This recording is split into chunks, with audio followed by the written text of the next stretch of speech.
ఒక్క క్షణం ఆగండి. ఈ రోజు నుండి మార్చి 3వ తేదీ వరకు చాలామంది చెబుతారు, ఇవి సాధారణ రోజులు కావు. హోలీకి ముందు వచ్చే ఈ రోజులు కొన్ని సాంప్రదాయాలలో సున్నితమైనవి, భారమైనవి, ఆధ్యాత్మికంగా తీవ్రంగా భావించబడతాయి. క్రొత్త ఆరంభాలు చెయ్యరు, శుభకార్యాలు జరపరు, పెద్ద వేడుకలు ఉండవు. ఎందుకు? ఈ రోజుల్లో మంచి పనులు ఎందుకు ప్రారంభించరు?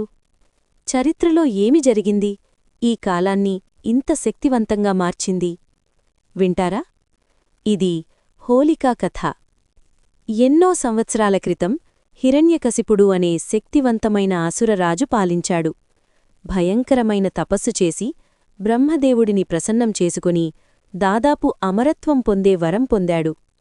మనిషిచేత కాదు, జంతువుచేత కాదు, ఇంట్లో కాదు, బయట కాదు, పగలు కాదు, రాత్రి కాదు, ఆయుధంతో కాదు, భూమిపై కాదు, ఆకాశంలో కాదు, ఇలా ఎవ్వరూ తనను సంహరించలేరనే వరం.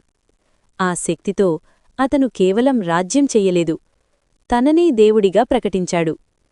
నేనే పరమేశ్వరుడు అని గర్జించాడు. రాజ్యం మొత్తం వణికింది, కాని ఒక్క స్వరం మాత్రం వణకలేదు. అతని స్వంత కుమారుడు ప్రహ్లాదుడు. చిన్నపిల్లవాడు, కాని పర్వతాలకన్నా గొప్ప భక్తి. ప్రపంచం భయానికి నమస్కరిస్తున్నప్పుడు ప్రహ్లాదుడు మాత్రం విష్ణువుకే నమస్కరించాడు. నారాయణ నారాయణ అని జపించాడు. హిరణ్యకశిపుడు అన్నీ ప్రయత్నించాడు. హెచ్చరికలు, శిక్షలు, విషం, ఏనుగులు, పర్వతం నుండి తోసివేయడం, కాని ఆ బాలుడికి ఏమీ కాలేదు. ఎందుకంటే భక్తి అతన్ని రక్షించింది. క్రూరత్వం ఫలించకపోయినప్పుడు అహంకారం మరింత పెరిగింది. అప్పుడు హోలిక కథలోకి ప్రవేశించింది. హోలిక హిరణ్యకశిపుని సోదరి. ఆమెకొక వరముంది. అగ్ని ఆమెను కాల్చలదు. అప్పుడొక కుట్ర సిద్ధమైంది. అగ్నిలో కూర్చో, బాలుడిని ఒడిలో పెట్టుకో, అతన్ని కాల్చెయ్యి. ఒక భారీ చితి సిద్ధమైంది. అగ్నిజ్వాలలు ఆకాశాన్ని తాకాయి. హోలిక ధైర్యంగా అగ్నిలో కూర్చుంది. ఒడిలో ప్రహ్లాదుడు. కాని ప్రహ్లాదుడు ఏడవలేదు. అతను ప్రార్థించాడు, నారాయణ, నీవు ఎక్కడైనా ఉన్నావు. అగ్ని గర్జించింది. ప్రజలు చూస్తున్నారు. అప్పుడు విధి మారింది. హోలిక నమ్మిన రక్షణ విఫలమైంది. అగ్ని భక్తిని కాల్చలేదు, అహంకారాన్ని కాల్చింది. హోలిక భస్మమైంది. ప్రహ్లాదుడు మాత్రం అగ్నిలో నుండి సురక్షితంగా బయటికి వచ్చాడు.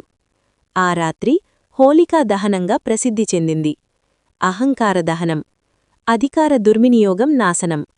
అందుకే ఈ రోజు వరకు హోలీకి ముందు వచ్చే రోజులు ఆధ్యాత్మికంగా తీవ్రంగా భావించబడతాయి. అవి మనకు గుర్తుచేస్తాయి, అహంకారం పెరుగుతోంది, చీకటి అత్యున్నత స్థాయిలో ఉంది, దురహంకారం గెలిచినట్టు అనిపించింది. కాని రంగుల పండుగ రాకముందు మొదట అగ్ని శుద్ధి చేస్తుంది. హోలిక కేవలం ఒక రాక్షసి కథ కాదు, నెగటివ్ శక్తి కాలిపోవాల్సిందే అని గుర్తుచేసే సంకేతం. అందుకే ఈ రోజుల్లో చాలామంది శుభారంభాలు చెయ్యరు. ఎందుకంటే సాంకేతికంగా ఇది చీకటి చివరి ఉద్ధృతి, నాశనం కంటే ముందు. హోలిక కాలిన తర్వాతే, అహంకారం భస్మమైన తర్వాతే హోలీ రంగుల పండుగ ప్రారంభమవుతుంది. అగ్ని తర్వాత వెలుగు, నాశనం తర్వాత ఆనందం, భయం తర్వాత విశ్వాసం. అందుకే ఈ రోజులు గుర్తుపెట్టుకుంటారు. ఇంకా ఇలాంటి మంచి వీడియోల కోసం మా ఛానల్ను సబ్స్క్రైబ్ చేసుకోండి.